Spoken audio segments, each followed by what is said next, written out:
Hello, everybody. My name is Ana Rezende, and in this podcast, I will share my transformational journey to become a health coach. In each episode, I will address a different subject that impacts our health, whether physically, mentally, emotionally, or spiritually. Because I've learned that being healthy means being in balance. If you would like to make amazing discoveries, improve your health, get inspired, and yet find sustainable ways to live and help the planet, tune in. You are in the right place. I'm your host, Ana Rezende, and Good is What Makes You Feel Well is Mama Terra's podcast. Toma banho de cachoeira, abraça uma pessoa amiga, corre na chuva, escala a montanha, contempla a vista, transcende, levita. In this episode, I am talking to Joan Peters, an author, writer, scholar, and someone with a truly remarkable story to tell.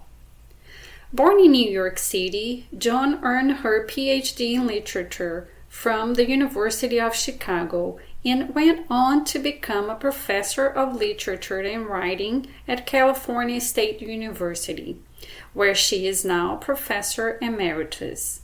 Joan joins us to talk about her newest and most personal work, Untangling, a candid memoir that pulls back the curtains on one of the most mysterious and transformative forms of therapy, psychoanalysis. Few patients have ever written openly about their analytic journeys, and even fewer with the courage, clarity, and literary depth that Joan brings. In this episode, we explore how psychoanalysis has helped Joan navigate the hidden forces shaping her life, what ultimately inspired her to share her experience publicly in her memoir, and why she believes this multi-layered therapeutic process has the power to change lives. Please welcome the brilliant and deeply insightful Joan Peters. Hello, Joan. Hello. Welcome to Good is What Makes You Feel Well. Thank you for having me on. Wonderful to be here. Thank you. For us to start our conversation, I would like to ask you what, in this moment of your life, makes you feel well? You know, I've heard you ask that question before, and it really made me stop and think. And I would have to say, honestly, it's not any one thing. It's what's now me, where I can feel it's what I'm going to really talk about, how I'm not as anxious and as fearful a person. So I can really feel well, the wellness, the wholeness, the fullness of life in almost any situation, whether it's very pleasurable, of course, that's terrific. But I find myself even saying, like, here I am at the dentist's office. What a terrific person this technician is, and how marvelous that they can fill cavities and do this and that to my teeth. Just the privilege of being alive and there to do whatever we need to do as humans and to experience whatever there is to experience. I find it emerges in ways that surprise me. So, for example, 2 weeks ago, my husband and I got this rescue dog. We did not expect it. The guy called and said, I need a home for this dog. Would you? I know you're interested. So this large, really puppy dog comes. We wanted a sedate older dog who wouldn't really, ask too much of us. And there's this exuberant, wild puppy a 2-year-old, but still a puppy. And I am absolutely thrilled to see the life force, the exuberance, the delight in life that this animal brings, And there it is. I just look at her and I feel well. I Yeah. feel the joy that she expresses. But I can also feel that when when my husband talks about he's got to have a shoulder replacement Oh. and and just the beauty, the intimacy, the pleasure I feel in knowing I'll take care of him and that we're there for each other. It doesn't have to be happy, happy. It can be just part of life that is new. It's always new. Every new day is new. So I would say the well is inside me now. And that was not always the case. I think for most of my life, things had to be a certain way for me to feel well. Mm. Does that make sense? It does. Lots of sense. So that's how psychoanalysis changed my life, really. Uh-huh. Yeah. So before we enter that round, that is actually my next question, how things changed throughout your life and the sense of being well and feeling well. But I just want to mention that I hear you because I had a rescue dog that it was such an amazing dog. I keep saying that he loved me more than my own kids. Yes. Yes. It was such a strong connection. Yeah. So he was already an old dog when we rescued him. We are not sure how old he was, but he passed away last year. And to be honest, I had to grieve for 3 whole days. I understand. These animals, they connect at such a primitive, such a basic, beautiful level Yeah, with their whole beings. yeah, because it's It's, just pure love, pure yeah, presence, no expectations yeah. whatsoever, right? And as my husband likes to say, they never hold a grudge. I mean, you leave them alone and go out for the evening. They're thrilled to see you. They're not sulking in the corner, Yeah. And they teach me in that regard, to forgive and to enjoy and to, And you just know, to be there, yeah, yeah, right? Because exactly. that's what they are. They are pure presence, pure Yeah, love. yeah. With rescue dogs, I do feel I've had pure breeds and rescues. In fact, a pure breed died for me at 17 and a half years old a few months ago, which is why we got this rescue. But Oh, the rescues, I find I feel them as grateful as I'll do anything to please you. I teach her, like a command, come or whatever. Okay, I can do that. I'm very, and that also teaches me to appreciate wanting to respond to people, wanting to give them what they need, not at the expense of my own logic or my own needs, but the beauty of just be being present for other yeah, being. yeah, exactly. Like you said, for your Exactly. husband, Yeah. you know that you will be there for him after Yeah. the surgery. So to take Yeah. care of him. Yeah. Exactly. So, yeah. Yeah, that's beautiful. So tell me how this concept of wellness and feeling well has evolved throughout your life. You mentioned psychotherapy and how that changed you. Yes. How was that journey? So I think maybe I'll begin by differentiating psychotherapy from psychoanalysis Oh yes. because they're different. Hmm. And I've had psychotherapy. And in fact, in psychotherapy, I felt like I had gone as far as I could. So, for example, I started therapy because I wanted a better relationship with my daughter, who was a teenager and having a lot of difficulty as an adolescent. And I felt like I wasn't getting it right. I wasn't being helpful. I was also so upset by what was coming up. And I went to a wonderful therapist who specialized in teenagers, Hmm. and she would help me understand, if you say it this way, you'll get this response. If you try that, it's going to go in that direction. And she would give me tools to use, better ways of being with my daughter. And then little by little, I found myself wanting to talk about my own mother. Mm. And she was not talking about that. Her job was to make my relationship with my daughter better, work better. And she did. But it stopped at this point where I knew in my heart that there was more, that part of what I was struggling with really was beyond the mechanics of a mother-daughter interaction. And I began to really want something more.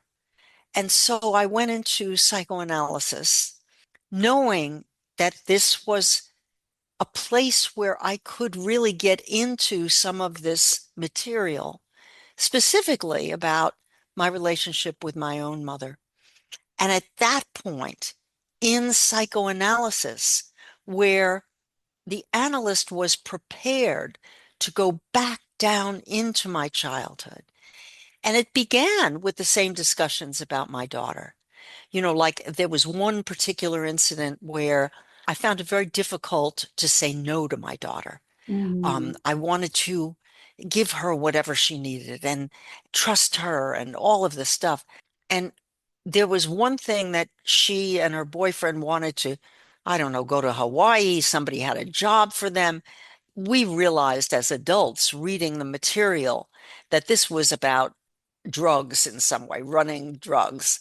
I don't even think they understood it, my Mhm. daughter and her boyfriend. I don't think they knew what they were getting into. I think they thought they were going to work on a farm, no. So I needed to say no, and I couldn't. With psychoanalysis, my analyst said, what would happen in your fantasy if you said no? And I immediately went to a place that surprised me, which was, I'm afraid she wouldn't love me anymore. Mm. And that opened up a new area of exploration where I began to understand where my dynamics with my daughter come from. My analyst would ask me, why do you think children love their parents? You're a good parent. Why wouldn't she love you? Maybe she'd be mad at you for, a week, but that's not the same. And then I began to really, at that point, open up my understanding of my relationship with my mother, which was really never being sure I had her love. She Mm. was somebody who had lived through really difficult trauma, and her way of dealing was to be very steely and tough and don't rely on anyone and don't trust anyone. And she was inaccessible. She just knew how to survive. And I really felt that she had, no need for me or no pleasure in me or love for me. And that was something I was projecting on to my own relationship with my daughter. And I needed to get into all that. I needed to be taken by someone whose trust I built month after month, year after year, who knew me through my dreams, through my unconscious, through how I behaved with her, who could take that and take me into my relationship with my mother in order for me to understand how it all began and why I was so profoundly insecure that I assumed my own daughter would feel insecure. In fact, she doesn't. My daughter had a very secure upbringing. She had the same mother and father, throughout her life. We were a stable family. We loved her with all our hearts. My mother lived through various hells, and so did we as her children. And when she was 26 with two children, I was two, my brother was seven, our father died of cancer, a very, Mm. very bad cancer. She was 26 years old, no money, had to nurse him, had to take care of two babies at the same time. They couldn't afford a hospital, so she did everything at home, including giving him morphine shots for the Mm. pain. And those morphine shots are what showed up in my nightmares. I had recurrent nightmares. Mm. And those nightmares were always about people coming to kill me. And I would fight them, but then they would inject me with something, a needle, like a morphine needle. They would inject me, and then I would lose my power. And my first analyst, because when I was 27, I went to analysis because I was having these nightmares. I would wake up screaming. And my partner in life, who I lived with at that time, said, people don't wake up screaming 3 times a week. This is crazy. You need to get some help. And I did. I mean, I didn't know I needed help. My life was pretty good. I was a high achieving person. I got a good job. I had a lovely home with my partner, two dogs. And it didn't occur to me that something was wrong. But that was what was wrong. It started with that. And it builds over a lifetime. You have to do something with trauma. And trauma can be very ordinary too. It doesn't have to be being locked in the basement and starved. It does not have to be having beatings by an alcoholic uncle. It can be very ordinary. And in my case, here was this family. And at 2 years old, I was watching. We lived in a very small apartment. I could see my mother giving my father morphine injections. I could see her taking care of him, and I could see him wasting away. 2-year-olds are observant. Mm-hmm. And you couldn't And understand, I bet, what was I going didn't on, right? understand. Mm-hmm. And how that is reflected in the dream, in this nightmare, is she may be coming for me. Maybe I'm next. Thinking somehow my mother was draining the life out of my father. Yeah. And there, right at the beginning, is the germ of fear and anxiety that I carried with me my whole life, that I referred to before when I said conditions had to be just right for me to feel well, because inside me was all of this fear and anxiety. Watching somebody waste away and die with no one ever talking about it, that's a scary thing for a very little child. Yeah. Then, when my mother remarried, the way that they handled it was to leave every single thing from our former life, move into a new apartment with everything new. So there would be Mm-hmm. no reminder of this man who died. We never spoke of him again. He disappeared. Well, that doesn't help children to process, to grieve, to Understand. understand. And yet, truly, my mother thought she was helping us Mm-hmm. to move on.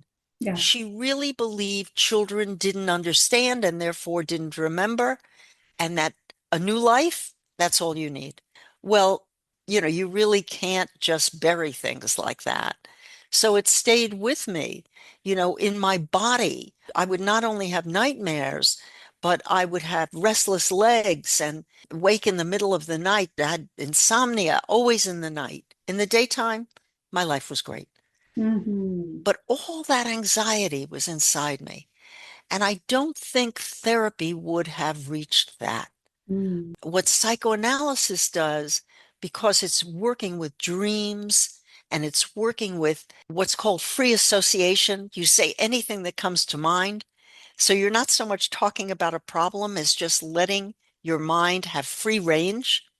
And I think that in that process, the analyst can really help you reconstruct what it is that's really troubling you down deep. And therapy is more in a problem-solving modality. And psychoanalysis also uses your relationship with the analyst. My analyst used to say your entire emotional history is contained in how we relate, how you Mm. relate to me, what I project onto her, when I get angry, when I don't feel she's giving me enough, when I feel overwhelmed by her. All of these things, because she's really just steady and caring and there and interpreting, it's another way of me being able to look at how I construct her as really a parent figure. Because she's a doctor, a person of authority. She's got the understanding the way an adult would. And you're Hmm. sitting there not understanding yourself. That's why you're there. Yeah. So there's a lot of material that she has to work with that a therapist wouldn't. And that helps you to go back. And really, it wasn't until my second psychoanalysis and this analyst who really helped me understand how much I took from my own relationship with my mother and projected onto my daughter, and onto her. Initially, she was very warm and loving and kind, and I kept distancing and distancing, and she overwhelmed me. It was too much, back off. And then by the end, I saw what she saw, which was I wasn't comfortable with somebody being so expressively warm and loving and caring. Mm. And my mother was not that. My mother did not kiss or hug or touch. There was no sitting in her lap. When I had a nightmare, and I had a lot of them as a child, I could lie in the bed next to her, but not touch her. Mm. So, you have a lot of reasons why. I mean, I didn't know why it was making me uncomfortable that she was so warm and loving. And it just seemed to me like too much. Back off, lady. And I think we don't always know why we respond the way we do, which is another source of anxiety. We can feel ourselves acting out something without really knowing why, and in that moment is some sort of longing or fear that you haven't dealt with. Again, another source of anxiety, right? Yeah. Hmm. So I was carrying a ton of anxiety with me. And by the way, a life that was very good, very good. I don't think I knew what it was like not to live with anxiety and depression, because if conditions weren't right, I could fall into a depression. Mm. And I think a lot of people live like that. Um, Absolutely. right. And it's all in there. And something will happen. For me, it might be a friend didn't call me back when I really needed her company, or my husband made a mess of the kitchen and didn't clean. I mean, something it could be dumb. Hmm. Objectively, it's not a lot, but somehow it triggers you. And particularly if it's a disappointment for me, if it's some aspect of my job that I was hoping for, it didn't get something, whatever it was, it would indicate to me that my life was going to go downhill very fast. It was all over, all lost, all my effort. And I think that was, again, going back to a childhood where when conditions weren't right, everything was lost. We Hmm. lost our lives, really.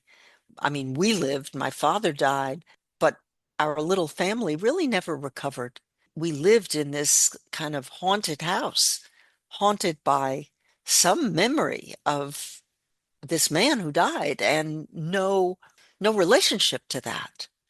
So Hmm. I think that you carry all of that and the fears and the potential for depression, for reliving it is really another version.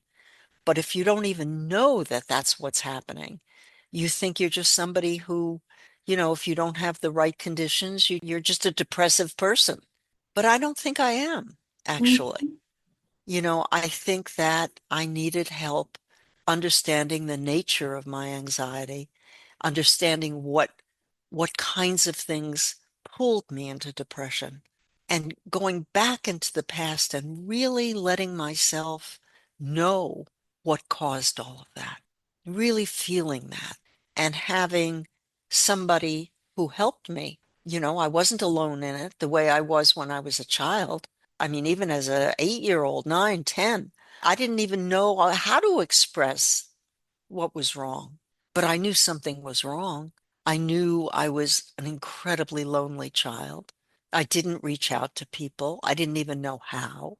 My mother, looking back, says she knew I was very isolated, but she had no idea what to do.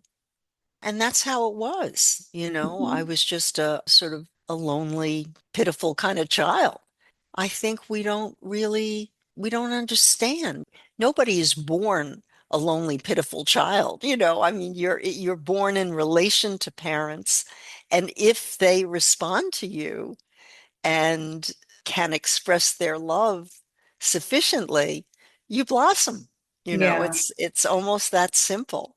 If not, it doesn't work so well. So there's always a reason why somebody is an angry child or a depressed child or a sad or lonely or a child who fights with other people.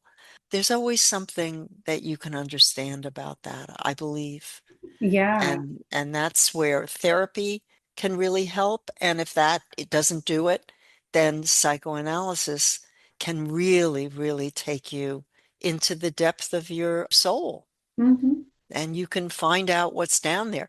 It takes some courage because we construct our lives to run away from that stuff, Yeah. create defense systems so we don't have to look at it. But that's partially because it's so hard to be alone. It's so hard to be alone with it. And we don't know how to share it Hmm. because we've never maybe even articulated what's wrong. Or maybe we don't know, Or maybe we right? don't know. We really don't know. Yeah. I think most of my life I had no idea. Yeah. Yeah, So, it's so yeah, interesting that you said that because I think our childhoods were very similar.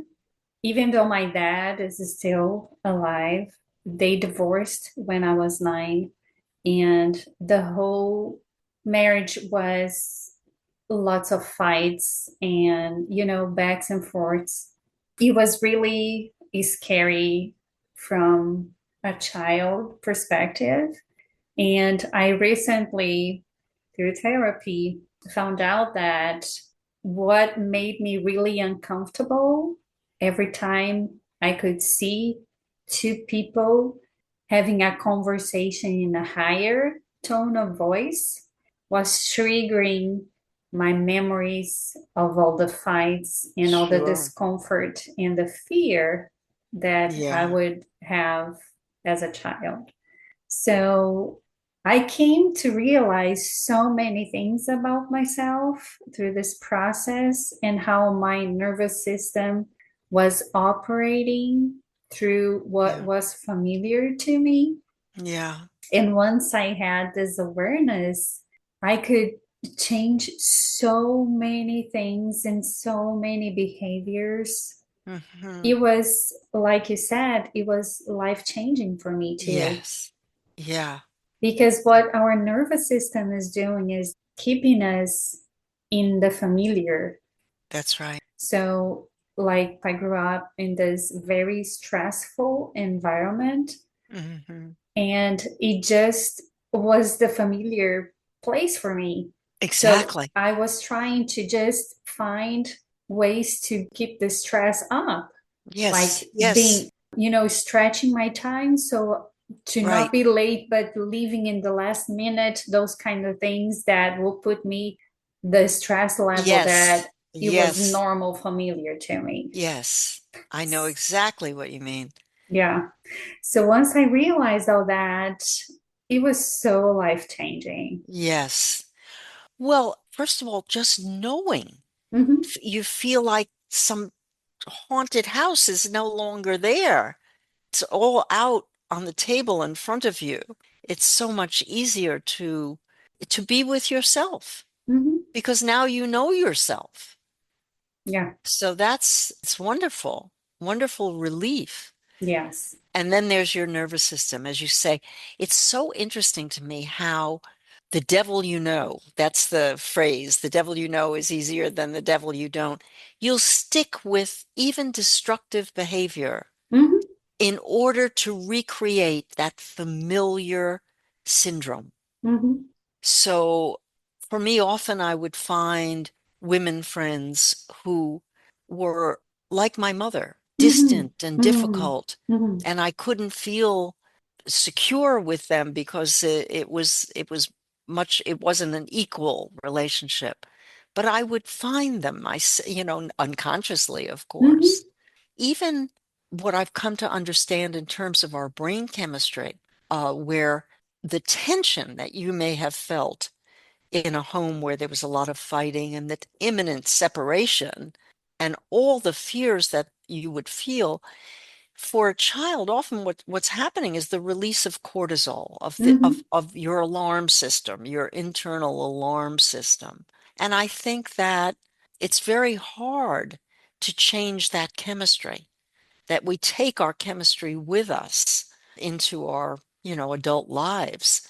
And for me, that has also meant living in a kind of three alarm fire, where I'm always deadlines and writing and house on fire is trying to do 16 things at once. And one of the ways I feel I've changed is I don't need the wild activity to create that jolt Hmm. that's so familiar to me.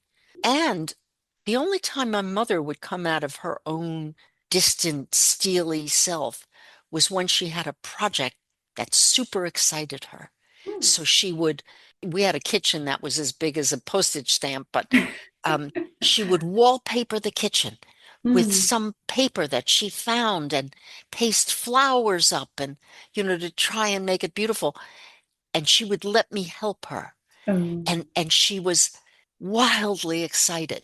So really, it's just another form of high, if you see what I mean. Yeah, of course. Um, I thought that's where I felt well, you Hmm. know, in these moments of excitement. And I tried to create that life to stay away from the other darker, more depressed side of my mother. And by the way, the man that she married, that wasn't a good marriage. That wasn't happy. So I saw her bitter and disappointed and very distant, except when we had our thrilling projects that she would let me be a part of. And I think your body gets used to these states of being, Yes. and you seek them out without even realizing that's what you're doing. And now one of the things I can really enjoy is what it's like to live in a quieter way, where I have the time to enjoy doing one thing rather than six at once. And I'm not threatened by what might be quiet time. And quiet time before was very threatening because it might take me to my demons. It might Mm. take me to those fears that I had to keep very busy to stay away from and do ever more challenging work. So there was that, I was always doing more papers or whatever in my profession. I'm a literature professor. And there's more and more that you can do and ask of yourself. And that's, another way of keeping very busy. Yeah. And now I don't have to do that so much. I'm not afraid of what I'm going to find if I have a quiet afternoon. So that's different too. And I think that's part of feeling well, whatever you're doing, you know. Yeah. I can relate to that so much because the thrill with my stress was exactly this. So I had this limiting belief that I only could rest when I had everything done. Yes, of And to course. be honest, that will never happen, right? Right. We Right. will Right. never have everything done. Right. So I was just this restless person. And Restless. That's the word. Yeah. yeah, and I couldn't see anybody resting when I was working. That would upset me because I was not allowing myself to rest. Yeah. So I couldn't Yeah. allow anybody else to rest. Yeah. So that whole understanding was really key for me. Yeah. And I see you and I hear you and I'm there with you. So now I Yeah. have this sense of I am safe and I can rest. I can do one thing at a time. I don't need to do everything today. I can do a little bit Yeah. tomorrow. And, the finding the pace to go slowly had changed a lot. So Well, I'm also, retraining my nervous system now. and you have to be able to say no and to not do everything. Hmm. I mean, there's also this fear that if you don't do everything, something terrible will happen, and it's not true. You might be sorry you can't also go to the party with your friends, but maybe you need to rest that evening. Yeah. You know, maybe you have something big the next day. It's also being able to be comfortable enough in yourself to know what you can handle. Hmm. Yeah. Yeah. And give yourself grace to rest Yeah. and be Yeah. at peace Yeah. doing nothing if that is what you need. Right. Right. In what you talked about, understanding what happened as a child in your family, then there's also really grieving it, really remembering what it felt like to be so upset and so fearful, and maybe even angry that your parents were putting you through this, even though as a child it's the only parents you know, but not really, because you see other parents. Hmm. And not every set of parents yells at one another or is fighting all the time. And I didn't see much, but I saw other parents who seemed to really enjoy their children. Hmm. I went to a sleepover once. I think I was in third grade. All the girls in the class went to sleep over at this house, and the mom and dad made ice cream by hand. Hmm. And they were laughing and enjoying our delight. And then they had us put a show on for them, just little kids. It would never have occurred to me that parents would, Do um, those things. but I saw it.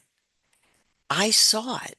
And you saw families that were happier than yours. Hmm. So, on some level, we do know that there are other ways to be in the world.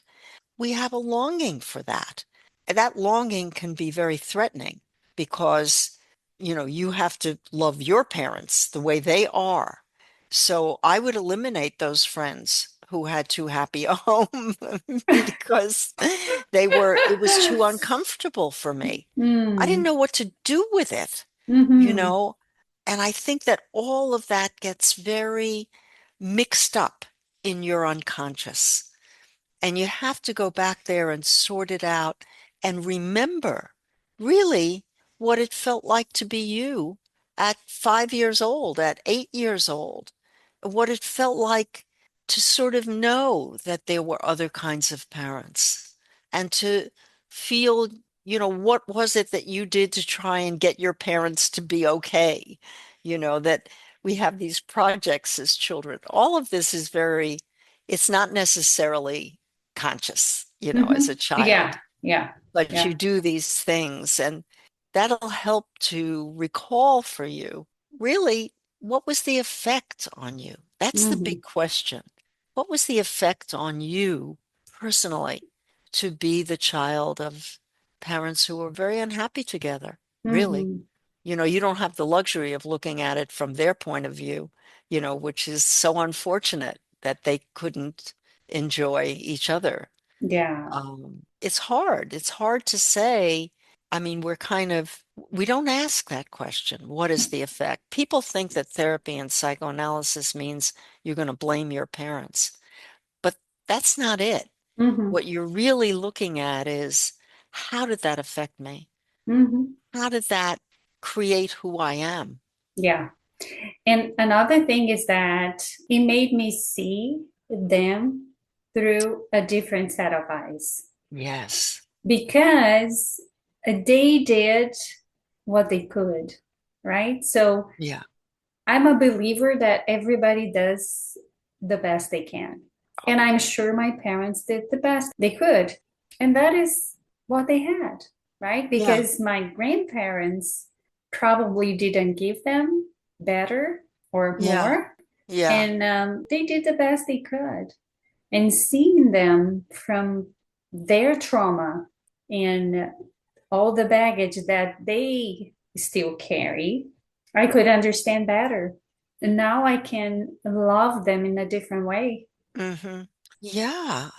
But not only that, you have to think about how disappointed they were. Mm-hmm. Not even including you in the picture at the moment, but disappointed in their marriage. I Mm-hmm. mean, you get married with all your hopes and dreams, and how much guilt or upset they carry for what they were not able to give their children. You Mm-hmm. want to give your children a happy home. Who doesn't want that? Yeah. And they couldn't do that. So that must be filled with conflict and guilt and sadness and, all of these emotions that we don't want to look at, Yeah. and this is just them. And to have compassion for that, it took me a lifetime to have compassion for my mother. I don't even know when it was, but it was like, I think I was in my 40s when I finally realized, oh my God, she was just 26 years old when this happened to her. Yeah. What would I have been like? Yeah. You know, To be she, a widow with two little kids at 26? and Wow. no money. You know money. Oh my gosh. Yeah. She had to go back to work, she told me, 1 week after his funeral, Mm. and leave the children with whatever babysitter she could afford, not a good one. And that was her reality. Yeah. Now, I think that part of the reason why she kind of turned away from us as a mother, just got really tough and harsh, is that she couldn't bear the anguish of having to leave her children and go to have a job in New York City at that time. It would have Mm. been 9 hours a day with the commute. I mean, that's a lot, not knowing. I mean, she wasn't leaving her children with her mother or her sister. When I became a mother, I started to think about what would that be like? Mm-hmm. You know, I was always a working mother, but that's an extreme situation. And then you're exhausted. You come home, you're the only one on. Mm-hmm. You have to do it all. So I felt real compassion for her. I didn't before. And we became close really at the end of her life when I Mm. I could, like you say, I could understand her. I could feel for her situation, her trauma, her limitations as a human being. Yeah. Someone else might have been more flexible or I remember my first analyst said to me, I assumed that anybody who was a widow at 26 would behave the way my own mother did. And the only time she told me about her own background, she said, my mother was a widow also, and I lost my father when I was 3. He was in the war. Oh. And she said she cherished me that much more and loved me that much more because I was what she had left from this husband. Oh. Okay. So there are different people who respond in different Oh ways. yeah, of course. And that Always. was like one of those eureka moments, like, oh, my mother that's who she was. It's not like the universal response. So you can really begin to understand who your parents are and the uniqueness of their own response Mm-hmm. to stress and disappointment and fear and, life. Yeah, because each one of us carries so many unique things. Yeah. Yeah. It's hard to, yeah. Yeah. So I'm wondering how your relationship with your daughter became. after all you said. Yeah, well, it really, that particular understanding that I was projecting my fear of losing her love, that was one of those revelations that changes your life, because I saw it not only with her, but I saw that I was projecting that onto my friends, that Mm-hmm. if I didn't hear from them, they didn't love me anymore. Everything was an indication of it's over. They don't love me. And that was very life-changing. And after that, really, I would say we started to have much more fun. I was able to be with her and bear her anger and say to myself, oh, she's angry at me, you know, Mm-hmm. big deal. And I could see there was a relief for her in that, that she got to be angry and then she would get over it. And she still does the same thing. Like she'll be really angry at me for something or other. And then, I just give her space. I'm not afraid. And 3 days later, I'll get, she's a wonderful photographer, and I'll get a gorgeous photograph or maybe a picture. She knows I love nature. I'm a hiker. Mm-hmm. And she'll give me a picture of a beautiful stream. It's a video, so I can hear the nature and so on. Uh-huh. So she reaches out when she's ready. And we can have that now. Whereas before I was too insecure. So we have a lot more kind of leeway.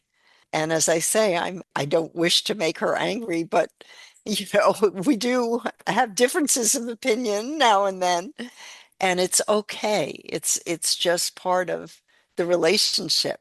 And I also we tell each other how much we love each other, and we have so much more expression than I had with my mother because I really value that, you know.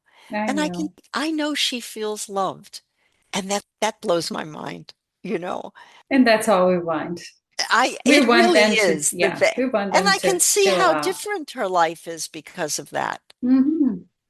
She has, there are lots of things that she doesn't have that she needs or wants. She's developing, of course. She's 34, but there's some fundamental security that I did not have. Mm-hmm. She doesn't worry about the world not wanting her, Mm-hmm. if you see what I mean. So Yeah. yeah, I would say it's quite different, quite different. Oh, Yeah. excellent.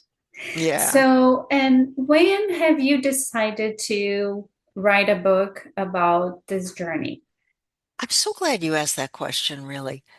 I was so impressed by the skill and the art of psychoanalysis. It's not obvious. Therapy in a certain sense is obvious. Someone, asks you certain questions and helps you see patterns of behavior and helps you to understand how to see things differently. It's called reframing. They're very accessible, really, the components. Mm-hmm. That's not so true of psychoanalysis. It takes a long time.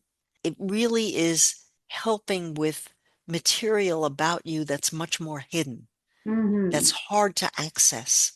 I call my book Untangling because I felt that anxiety and that made me feel tangled. And now I don't feel tangled anymore. I feel very straightforward, very what you see is what you get. Mm-hmm.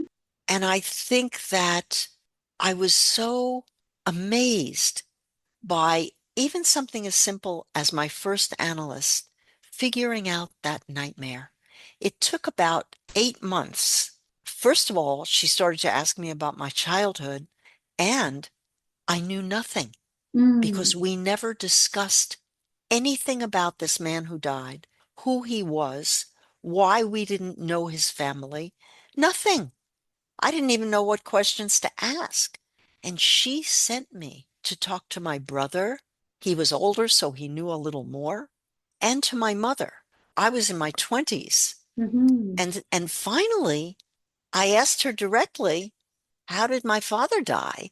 And I didn't even say to her, can you tell me? No, I just, as if we were two adults Mm-hmm. and I was ready for this answer and I wanted an answer. And this outpouring came where she told me the whole awful story, awful for her and for a dying man. He was 36 years old, you know. Yeah. So So young. she told me this story. And it was in that material that I brought back. I learned all I needed from that conversation. And I brought Mm-hmm. it back to my analyst. And my analyst put two and two together and saw the symbolism of the needles. Mm-hmm. And then she began to ask me how she began to figure out how would I have seen that sitting in Mm-hmm. my high chair at the table, watch in this tiny little kitchen, my father in the only bedroom next door dying, my mother taking the needle. It was like she was a director for a movie and Mm-hmm. she was seeing everything suddenly from my perspective. I didn't even know I had a perspective. Yeah. But we do as Mm-hmm. children. We have a Even perspective, as babies, yes. even babies. Exactly. So there it all was. I promise I'm telling the truth. The week after she presented that to me, put it all together, my nightmare stopped.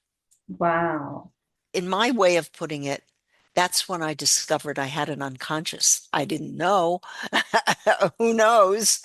I mean, I was only in my 20s, never thought about it.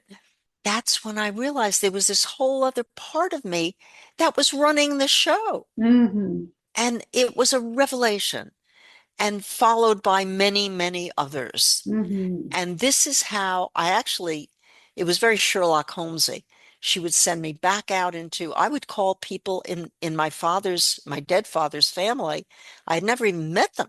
And they would meet Mm-hmm. me at a cafe and tell me some portion of the story until I had the whole thing, or as much as I could possibly, Yes. get from Mm-hmm. the living people who were still alive. And that was the first that my brother and I put together all the facts and who he was and what it was about. And, we brought this man to life for ourselves. And we had each other also Mm-hmm. in a way we didn't have before because so much was unspoken and taboo. Mm-hmm. I bet. That's the other thing about many, many, many families. Mm-hmm. There are things you're not supposed to talk about. Mm-hmm. Those are things that get buried inside you because there's no way of absorbing what it is. You don't even know.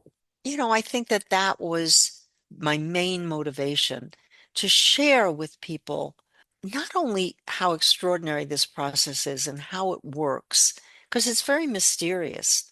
If you haven't been through it yourself, where are you going to read about it? Mm-hmm. I wanted to read about it and I couldn't find any books. Mm-hmm. So I thought I have to write one. And also it's a tribute to my two analysts, my thanks to them for this gift. They gave me my life. I had a life, but I couldn't fully enjoy it. Now I Yeah. can enjoy it. Well, that's a gift, a huge gift. And I think finally, I do believe that you don't have to go to psychoanalysis. It would be the best thing if you need it, but there are so many psychoanalytic tools and ways of thinking we can all just use in our lives. For example, let's say there are patterns of behavior that you get into over and over, maybe choosing the wrong love, whatever it is, messing up at work, some pattern that you notice in your life. Well, if you go back into psychoanalysis, you can use a more subtle tool, which is really understanding repetition compulsion, is what Freud called it. And why do we have to repeat this behavior? And where is that coming from? And so tools get ever more refined if you think of it that way. And I Mm-hmm. wanted to share them because I feel they can bring so much help and relief to just thinking about problems. Like you have a problem, let's say, you always have conflict with your boss, with an authority figure, and you want to really look at that. You could see it as a pattern. You could change some behavior, but maybe there's also a way of excavating down into what am I getting here? I'm setting this up. I'm Mm-hmm. participating in. It's easier just to blame the lousy boss. But if you really look at what is my participation, and is there a fear underneath? Is there an anger that precedes this particular boss that I'm bringing to it? And really look down at the fundamental emotion Mm-hmm. that's on the bottom of something.